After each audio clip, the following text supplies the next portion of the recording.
This is Hannibal here from the HannibalTV.com. I just finished watching the AEW Media Scrum post show after Sting's retirement match, which every report I've read, although it's very violent, very dangerous, I wouldn't recommend people on the indies do those type of matches because AEW is going to have the best medical people on site to take care of those types of injuries. But I did watch AEW's media scrum with Sting. He said AEW was a better fit for him than both TNA and WWE, obviously. He said Tony Khan said that Sting is the greatest legend ever in AEW, and he hopes that Sting will have some type of a future there. Sting says he does not see himself as an agent or manager, but is willing to talk to Tony Khan about possible options. He answered a question about him and Warrior. Said they were meant to start together, but they would have killed each other if they had stayed on the road together. As he said, they were quote two roided up young men unquote. He also said he stopped doing steroids in 1990. Jim didn't. Obviously, cost Jim probably his life. They're not good for your heart. Sting felt his retirement angle came together beautifully. Revolution was the 3-year anniversary of Sting in AEW. Felt his career went full circle.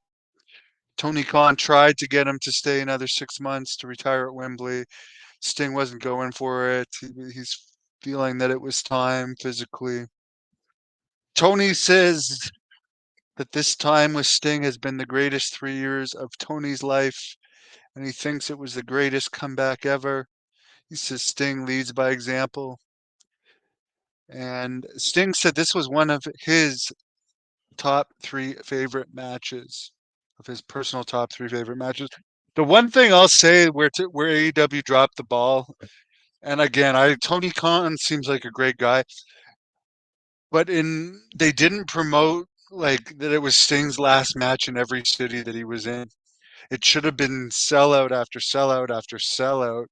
But a lot of the times they didn't even announce Sting was going to be on most of these shows till the day before. I mean, the match that Sting had last summer in Hamilton, Ontario, was I think his last match in Canada. Someone can correct me in the comments, but like they had to deeply discount tickets for that show, and they still only had 3,000 in the historic Cops Coliseum, the site of the first Royal Rumble. I just think that he could have had more sellouts, but at least the final match was a turnaway crowd, second biggest crowd ever in Greensboro, North Carolina, over 16,000 fans.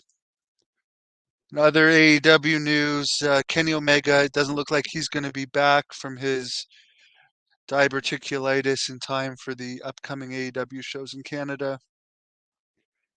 There's going to be a tournament held to decide the new AEW Tag Team Champions, as of course it was Sting and Darby Allin that were Tag Team Champions, and now Sting's retired. Nice to see you too, Tom. Hey, the American Dream is in the house. Thanks for checking in from the afterlife dream. Hope you have a great afternoon. And that's all the news for now. I'll check back later with more news. Let me know what you thought of Sting's last match in the comments.